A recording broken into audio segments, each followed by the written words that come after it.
¿Cómo estuvo ayer la posesión del nuevo presidente? No tuve la oportunidad de ver. Espero tener la oportunidad de ver el día de mañana en las noticias. ¿Ya no ha habido sacrificio de llama en San Francisco?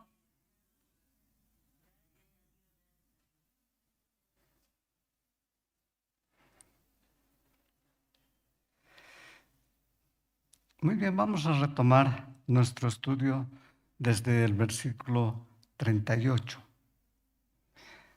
Hemos visto en la anterior clase el 6:38, lo voy a repetir ahora rápidamente para que retomemos el hilo.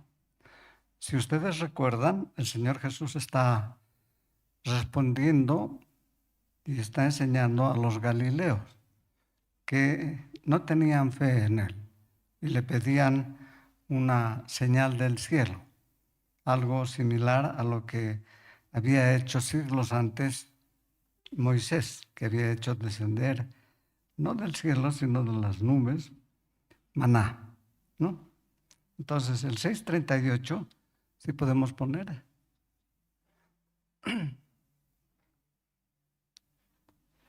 Porque he descendido del cielo no para hacer mi voluntad, sino la voluntad del que me envió. En este versículo, el Señor Jesús explica 5 o 6 cosas importantes. Nos dice el propósito por el que ha descendido del cielo. Y ha descendido con un propósito central: hacer la voluntad del Padre. ¿Cuál es la voluntad del Padre? Salvar a los que reciben a su enviado, a los que reciben al Señor Jesucristo.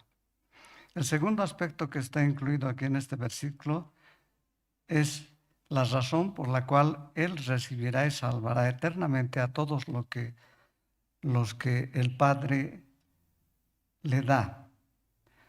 Lo hará así para cumplir la voluntad del Padre. El Padre desea salvar a todos los que se acercan a su Hijo con fe. El tercer aspecto es importante porque nos muestra la unidad entre el Padre y el Hijo. Porque la voluntad del Padre es la misma que la voluntad del Hijo. Los dos desean salvar a la humanidad. Y desde ese punto de vista, Jesús de ninguna manera hace lo que a Él, lo diremos un poco ásperamente, le diera la gana de hacer. Su voluntad es una sola con el Padre: salvar a todos los que creen.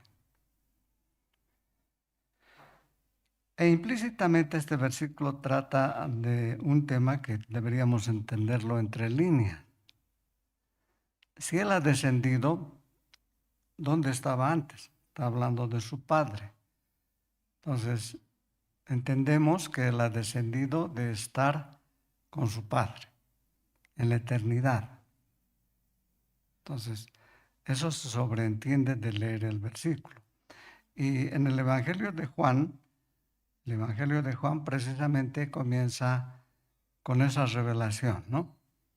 En el principio era el Verbo, o sea, el Señor Jesucristo, y el Verbo era con Dios. La palabra con es una palabra que significa estar frente a frente y en comunión. Y el Verbo era Dios, ¿no? Entonces, partiendo de eso, Él ha descendido para salvar a los seres humanos. Vamos al siguiente versículo, por favor, 6:39. Y esta es la voluntad del Padre, el que me envió, que de todo lo que Él me diere, no pierda yo nada, sino que los resucite en el día postrero. En este versículo hay encerrada una doctrina, que se llama la doctrina de la preservación de los santos. Preservar tiene el sentido de cuidar, de guardarlos, de conservarlos. Entonces, en este versículo está implícita esa doctrina, que en el Nuevo Testamento Pablo va a desarrollarla de acuerdo a lo que manifiesta aquí el Señor Jesucristo. Los puntos importantes que están incluidos en el versículo es que el Padre le entrega al Hijo a todos los que creen en el Hijo. ¿Cuándo le entregó? Como algo improvisado, ¿sabes? Te entrego a fulano, sutano, mengano. No. Es una doctrina de profundo aliento cristiano. Le entregó en la eternidad. ¿Por qué para nosotros es un consuelo esto? Porque sabemos que hemos estado en la mente de Dios, que Él nos ha visto antes de la creación del universo, tal como somos, con todos nuestros defectos, nuestras cosas torcidas, nuestras cosas escondidas, y por su misericordia, por su gracia, nos ha entregado desde la eternidad al Hijo. Eso significa que ninguno de los que el Padre le ha entregado al Hijo en la eternidad se va a perder. El plan de Dios no va a fallar. Bueno, pero sacar toda esa doctrina de ese versículo parece mucho. Sí, evidentemente, pero por favor pondremos por un momento, saliendo de Juan, Efesios 1:3. Efesios 1:3, vamos a leer. Dice así: bendito sea el Dios y Padre de nuestro Señor Jesucristo. Aquí hay dos cosas que quiero que consideren. Como ser humano, como un ser encarnado, bajado del cielo y encarnado como hombre, Jehová el Padre es el Dios del Señor Jesucristo. Y como Dios en su naturaleza divina, recuerdan, el Señor Jesucristo tiene naturaleza humana, guión naturaleza divina, las dos naturalezas. Entonces, como ser divino es su Padre. Bendito sea el Dios y Padre de nuestro Señor Jesucristo, que nos bendijo a nosotros con toda bendición espiritual en los lugares celestiales. ¿Cómo es eso? En el cielo. ¿Por qué dice en el cielo? Porque en ese momento todavía no había la creación. Todo era el cielo. Nos escogió y nos guardó desde ese momento, que nos bendijo con toda bendición espiritual en los lugares celestiales en Cristo, en conexión, en relación con Cristo. ¿Cómo lo hizo? Según nos escogió en Él, en relación con Él, antes de la fundación del mundo. Ahora, para las personas que todavía tienen un sentido un poco desviado de estas palabras, que creen que esto se refiere a la predestinación, esto se refiere a un objetivo diferente, para que fuésemos santos y sin mancha delante de Él. ¿Para qué nos ha escogido? Para que seamos presentados al Padre santos y sin mancha. Pero ¿cómo si nosotros somos pecadores? Es en relación con Él, en relación con Cristo, en comunión con Cristo. ¿Entienden? Entonces, allí se redondea la doctrina de haber sido elegidos desde la eternidad. El segundo aspecto notable en este versículo es que la entrega de los cristianos al Hijo se ratifica en su afirmación: me ha dado. no sé cómo te consideres tú personalmente. Algunos nos consideramos miserables, pero somos salvos por gracia. No que ninguno tenga mérito, sino porque Dios es bueno.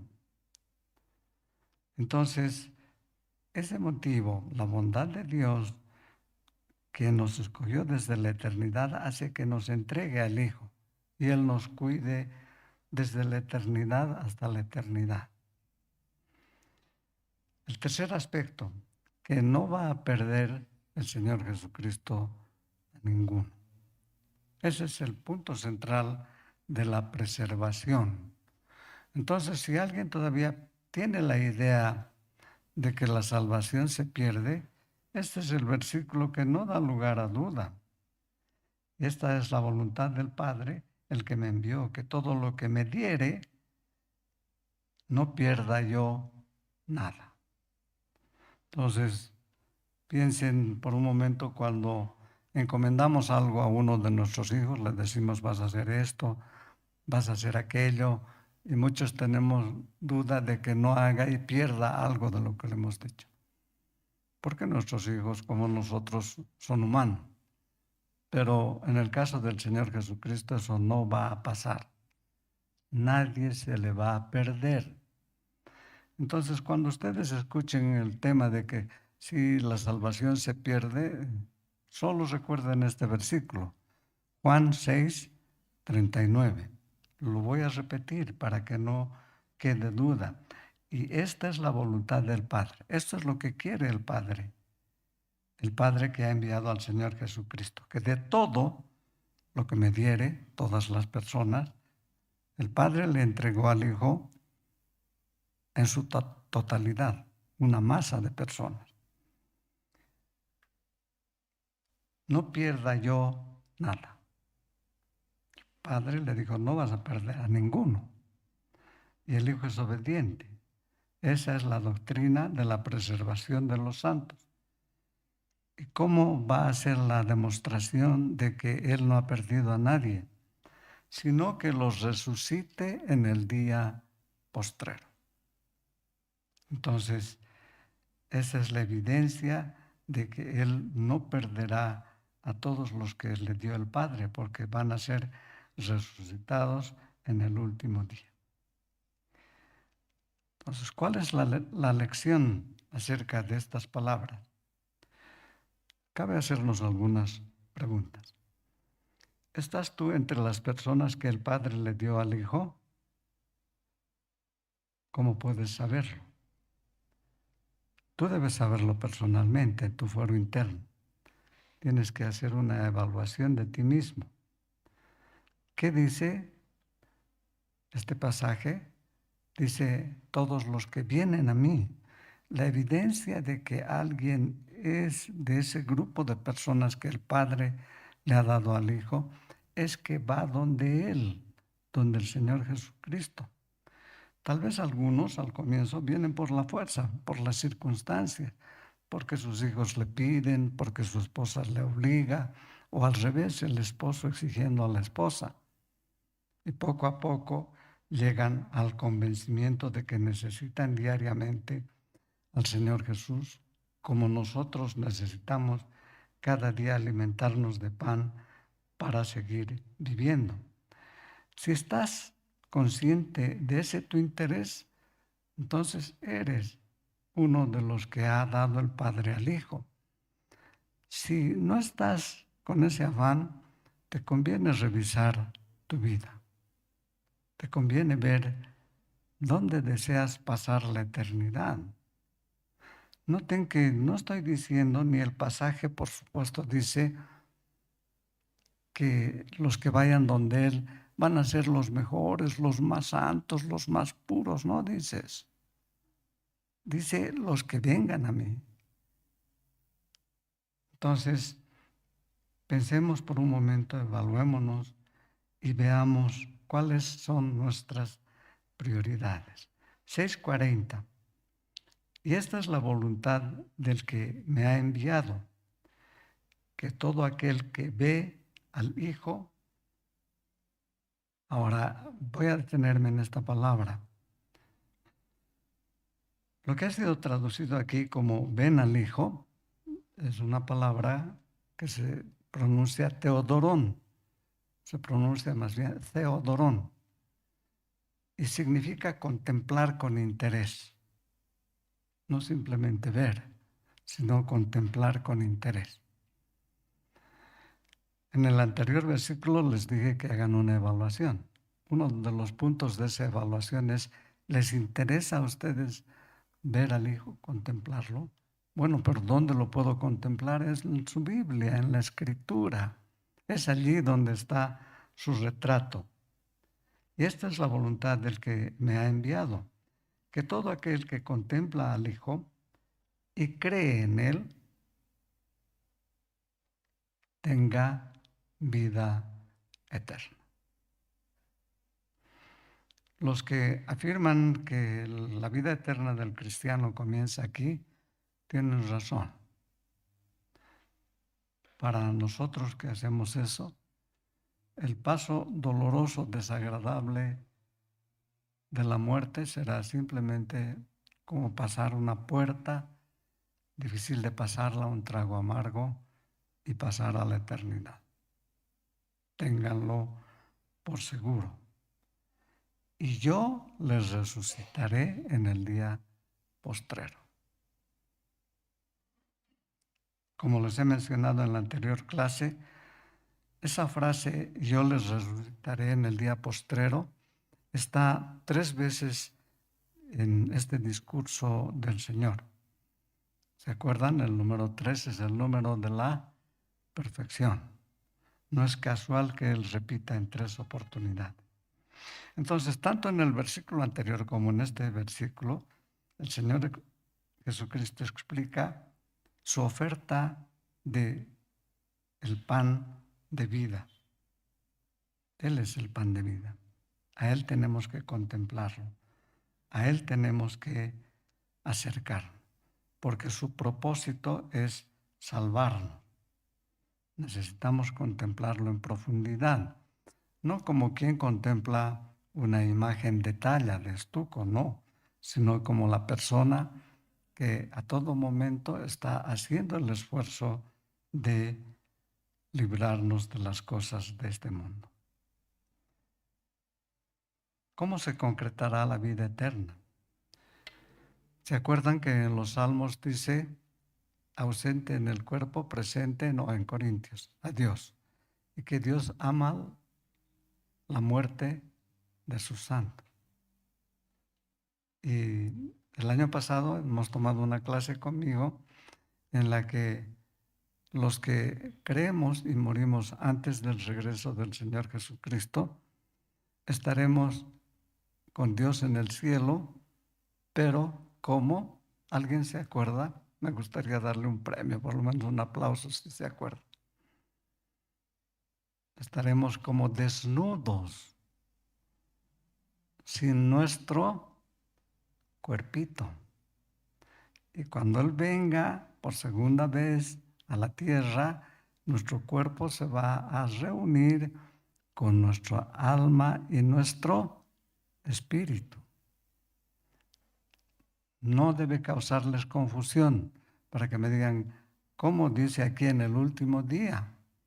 Y usted dice, cuando pasemos la muerte ya vamos a estar con Él. Sí.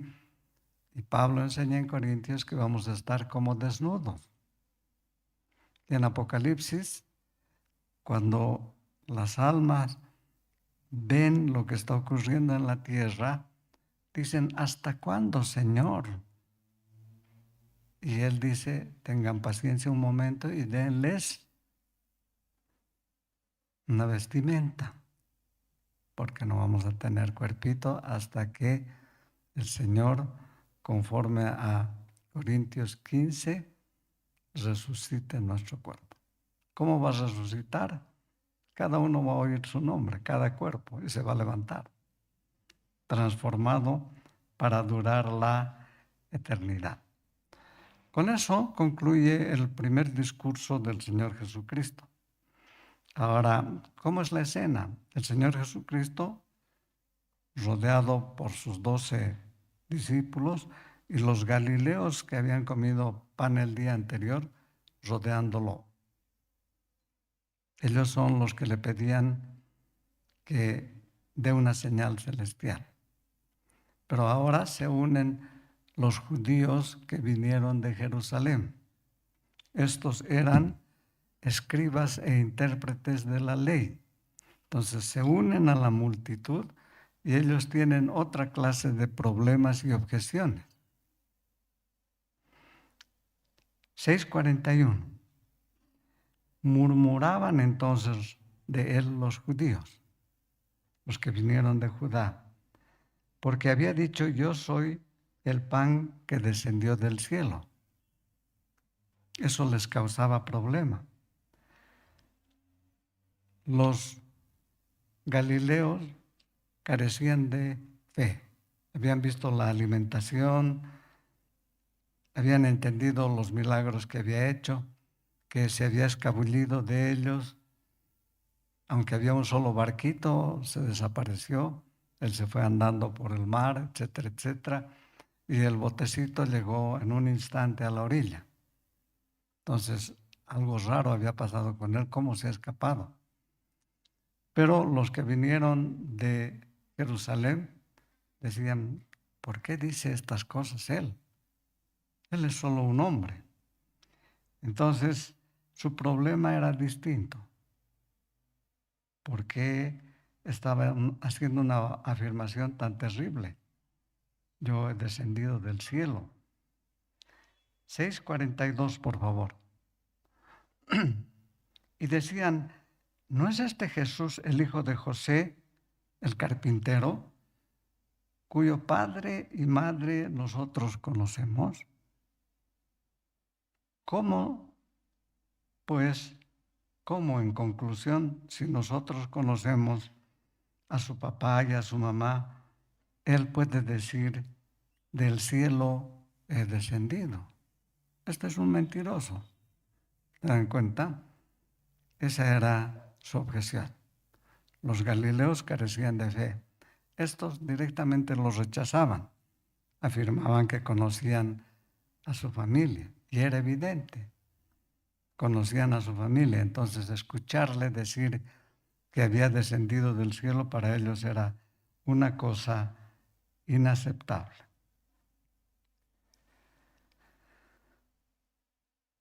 Entonces, el Señor Jesús no es que se escabulle de las respuestas, pero si los judíos hubieran estudiado el Antiguo Testamento, su Biblia, hubieran entendido que Él decía la verdad.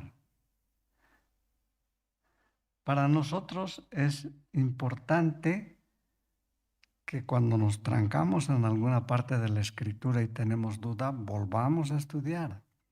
La Biblia es como un rompecabezas inmenso, donde este pasaje no parece claro, pero con este otro que está distante se puede entender.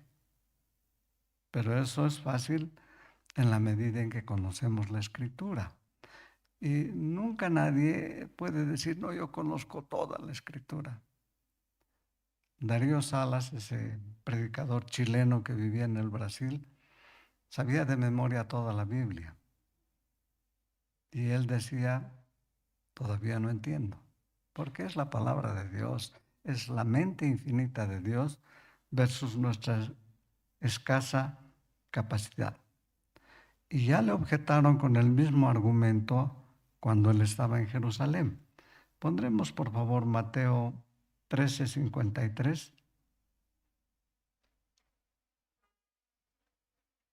Mateo 13:53, y vamos a avanzar de a uno estos versículos.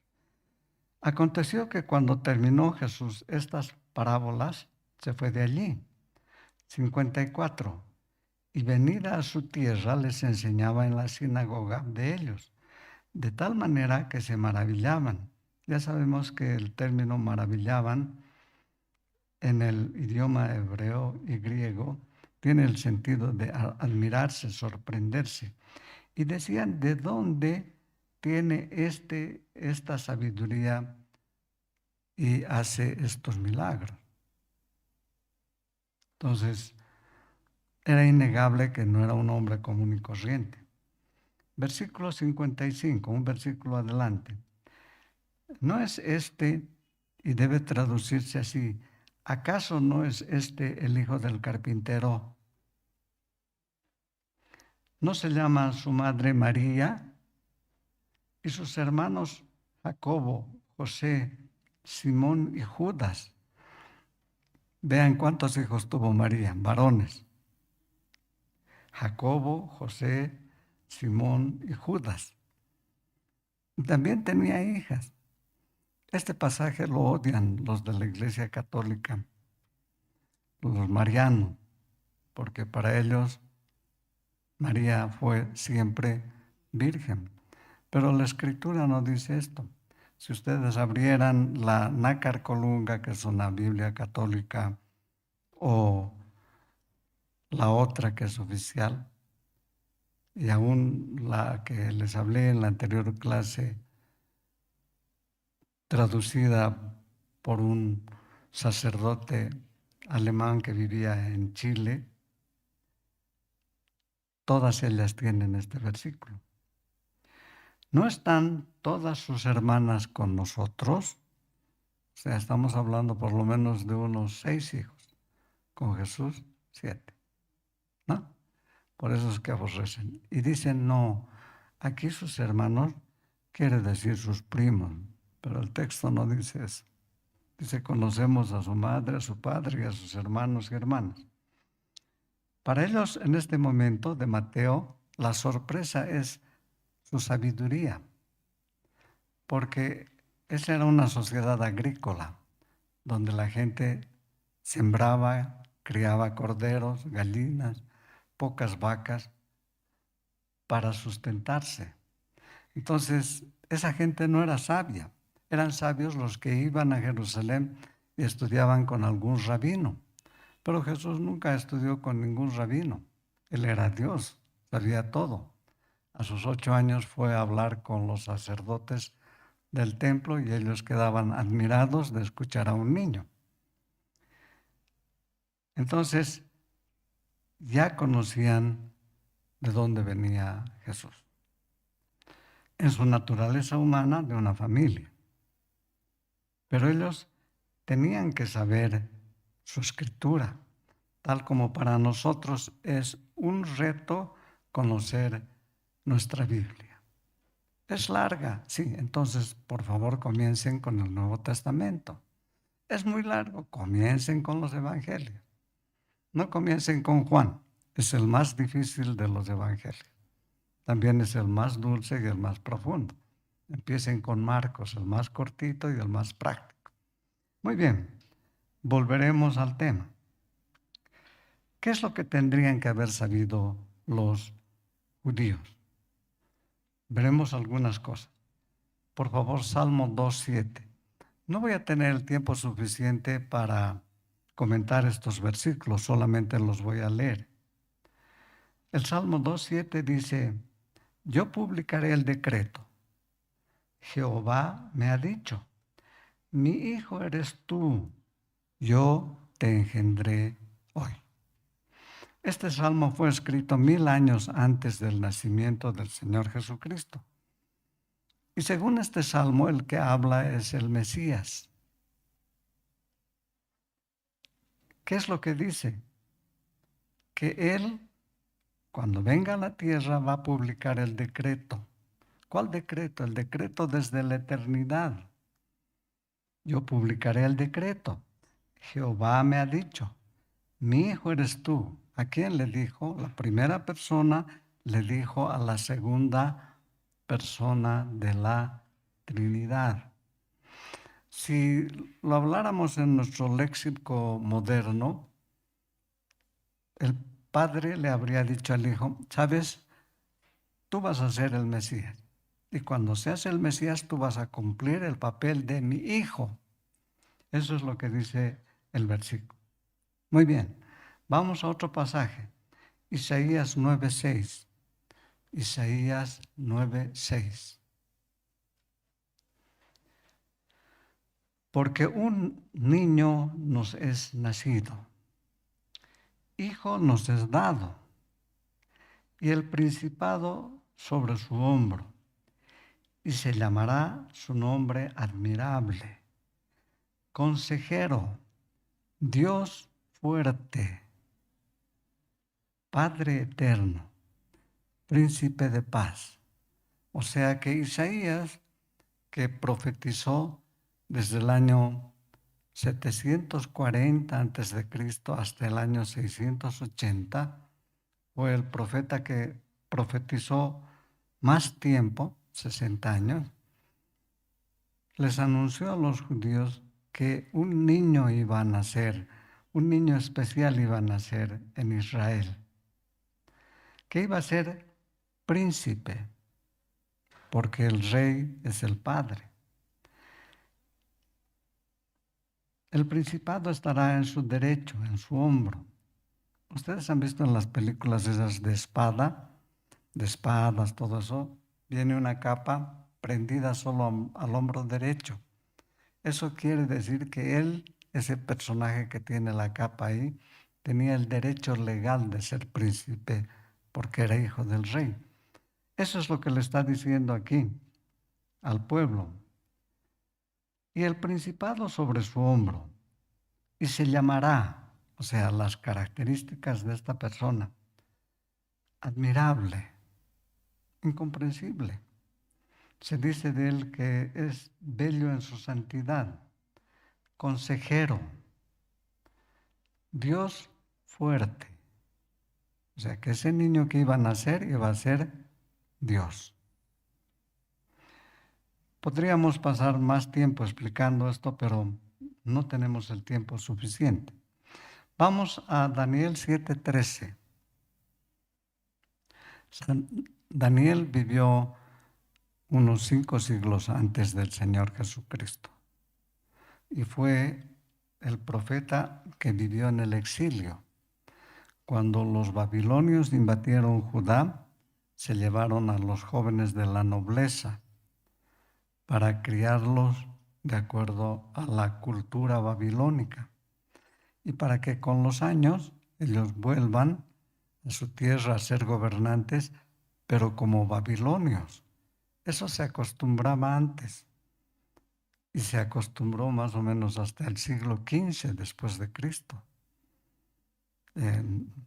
No puedo distraerlos para contarles un caso famoso de esos, pero lo vamos a conservar simplemente así.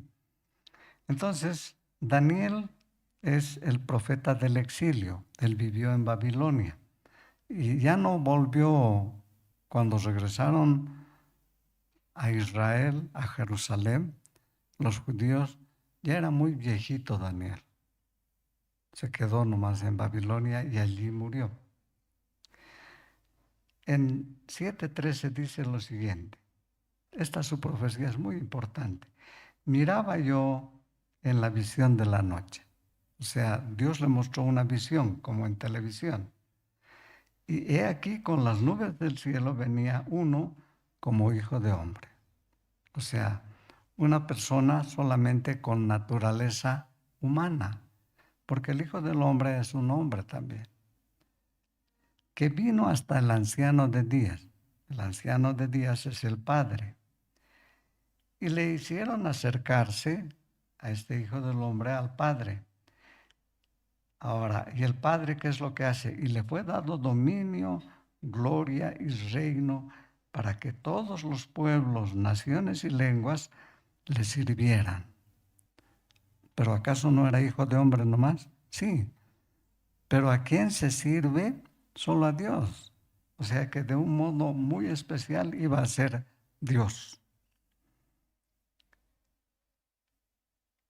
Y le fue dado dominio, gloria y reino para que todos los pueblos, naciones y lenguas le sirvieran.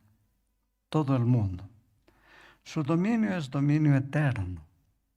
O sea, no era un hijo de hombre nomás, era Dios, que nunca pasará. Su dominio tendrá un reino que no terminará nunca. Y su reino, uno que no será destruido. Entonces, si los que se habían unido a los galileos eran escribas e intérpretes de la ley, necesariamente tenían que conocer su escritura y saber que en el Antiguo Testamento Dios había prometido la venida del Mesías, que iba a ser Dios, pero que surgiría como un ser humano nada más. ¿Han entendido? Entonces, eso es lo que estaban ignorando los intérpretes de la ley y los escribas. Juan 6:43, regresaremos a Juan 6:43. Jesús respondió y les dijo, siempre les hago notar a ustedes que Jesús no es como nos imaginamos, el ser humilde, indefenso, como lo pintan en los cuadros católicos, ¿no? Yo trabajé haciendo una auditoría en una institución policial y los de una imprenta les llevaron unos calendarios hermosos, gigantes. Cada mes venía con un santo en un cuadro famoso fotografiado en el calendario. Y eran imágenes de Jesús. Y la secretaria de esa unidad policial me decía, ¿qué le parece? Mire al Señor Jesús, está así. Yo me reía, ¿usted cree que ese es Jesús? Sí, me decía, no, ese debe ser su abuelo, le decía, porque está sufriendo mucho. El Señor Jesús no tenía ese aspecto. ¿Por qué dice eso? Pues no tenía ese aspecto. Él era Dios, no nos imaginamos. Vean que aquí Él percibe lo que están murmurando entre ellos. ¿Cómo puede decir este que ha venido del cielo? ¿Qué es lo que les dice? Que no murmuren. No murmuréis entre vosotros. O sea, no estén murmurando. Y la palabra que aquí se utiliza para murmurar es una palabra onomatopeica. ¿Saben lo que es onomatopeico? Es castellano. Es algo que imita algún sonido. Es una palabra que en griego se llama gugushete. ¿Por qué? Porque ellos estaban hablando entre ellos. Y el Señor les ordena, les dice, dejen de murmurar. Era así el desvalido que estaba temblando y no sabía qué decir. No, estaba frente a todos los que habían comido pan el día anterior y estos más que habían venido de Jerusalén. Y les dije, dejen de murmurar. Y les hace una advertencia aquí, que está entre paréntesis, pero es terrible. Ninguno puede venir a mí, 6:44 por favor, ninguno puede venir a mí si el Padre que me envió no le trajere y yo les resucitaré en el día postrero. ¿Por qué digo que esta es una advertencia seria? Si ustedes están murmurando, muy probablemente ustedes no están entre los que el Padre me ha dado y están condenados. ¿Qué tal? Si aquí subiera un pastor, un anciano, un profesor y les dijera, mucho cuidado, tú que no estás atendiendo y estás charlando, posiblemente no seas salvo. Sería un golpe feo, ¿no? Duro. Pero eso les está diciendo. Ninguno, nadie puede venir a mí si el Padre que me envió no le trajere. O sea, a ustedes no los ha traído mi Padre. Y yo les resucitaré en el día postrero. Ven que Él tiene toda la autoridad para rebatirles sus ideas. Porque si bien Dios preserva a todos sus hijos, a todos los cristianos, escuchen bien esto, también es cierto que alguien que se resiste a Él o que duda, por eso es que tienen que disculparme, pero les digo la verdad. A los que vienen a hablar conmigo con dudas, no quiero oírlos. Vayan primero a resolver. Vayan a recordar su primer amor, a recordar por qué vienen aquí, que en algún momento de su vida han amado al Señor Jesucristo, pero que ahora están vacilando. ¿Cómo dice? ¿Por qué dice? Como otros. ¿Qué es eso? Entonces, el Señor Jesucristo les hace una advertencia muy seria. Nuestra responsabilidad es no fluctuar, no cambiar, no dudar. ¿Se acuerdan que Abraham creyó que iba a ser padre cuando tenía 99 años? No sé, tampoco quiero identificar quién es el mayor de todos aquí. Posiblemente sea yo. ¿Se imaginan la noticia? Hermanos, quiero comentarles. Voy a ser papá. Se reirían, ¿no ven? Y Abraham creyó contra toda esperanza. Ya no había la oportunidad de que él fuera padre. Su esposa ya no podía ser mamá. Tenía muertitas las entrañas. Pero el mérito de él, la razón por la que fue llamado amigo de Dios, es que contra todo lo adverso, todo lo contrario, todo lo que debió desanimarle, él seguía creyendo que poderoso era Dios para hacer que un hombre de 99 años fuera padre. Y su esposa era menor que él con 10 años, tenía 89. Y ella también. Y ellos dirigían algo así como una iglesia, como una sinagoga. Imagínense un pastor aquí de 99 años con su esposa de 89, gordita la esposa y el esposo con el cabello blanco, sería toda una atracción, ¿no? Entonces, nuestra fe tiene que ser así, pese a todo lo adverso. Hay algunos días que hacemos tantas cosas incorrectas y malas que pensamos y decimos, tal vez yo no soy salvo. Dejen eso, dejen eso, porque de tus pecados y de los míos Él se encarga. Y Él te promete que mientras creas en Él, estás guardado para que Él llame tu cuerpo de la sepultura. Muy bien, entonces nuestra responsabilidad consiste en mantenernos firmes y que contemplemos al Señor Jesucristo como nuestro Salvador. Y vean que en este versículo que acabamos de leer, estos adversarios también reciben la promesa de ser resucitado.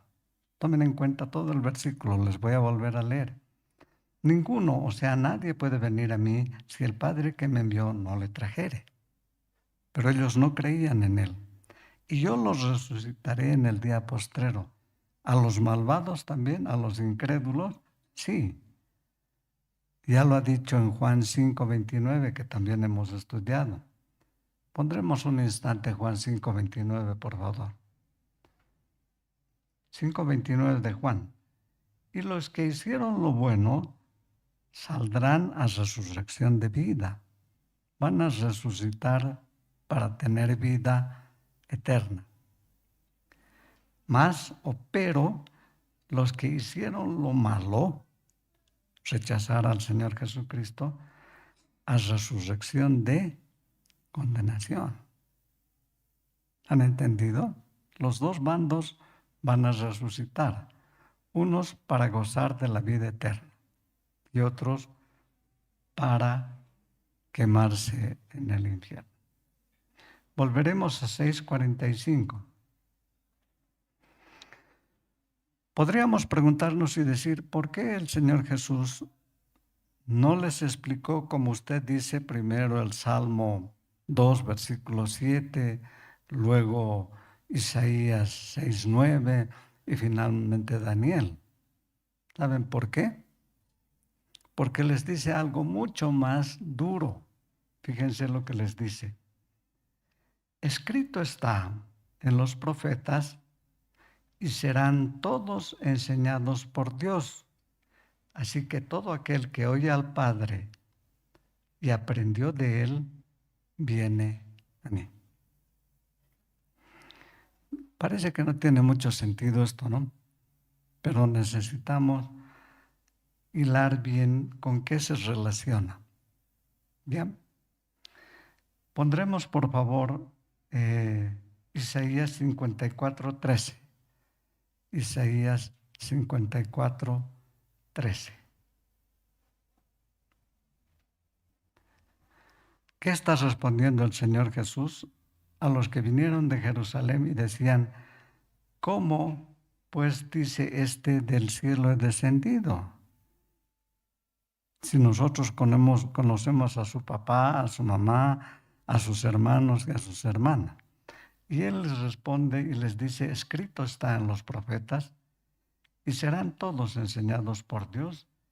Así que todo aquel que oyó al Padre, fíjense, al Padre, y aprendió de él, viene a mí. Él está citando Isaías 54, 13. ¿Qué dice Isaías 54, 13? Es un capítulo de consuelo, dando esperanza a los israelitas, porque recuerdan que Isaías también les anunció castigo a los israelitas, a las 12 tribus. Pero aquí les consuela, les dice en 54:13, y todos tus hijos, todos los hijos de Israel, serán enseñados por Jehová. O sea, Isaías les dice textualmente que Jehová en persona les iba a enseñar. Y se multiplicará la paz de tus hijos. Con justicia serás adornada, Jerusalén. Estarás lejos de opresión, porque no temerás. ¿Temen ustedes perderse? No, ¿no ve? Somos preservados por la santidad de Dios. Y de temor, porque no se acercará a ti la muerte. Otra vez de corrido. Y todos tus hijos, o sea, todos los judíos y los israelitas, serán enseñados por Jehová. ¿Cuándo? Cuando venga el Mesías. ¿Por qué dice este del cielo descendido? Y él les responde, ¿acaso no han leído Isaías 54:13? Que Jehová va a venir y enseñar personalmente. Yo soy Jehová. ¿Entienden? Es mucho más dura la respuesta del Señor Jesús. Les está diciendo que Él es el que está cumpliendo esta profecía de Isaías 54:13. O sea, si les había causado inquietud que Él dijera del cielo he descendido, su respuesta aquí es mucho más profunda. ¿No han leído que Dios iba a venir a enseñarles? Yo soy el que está enseñando.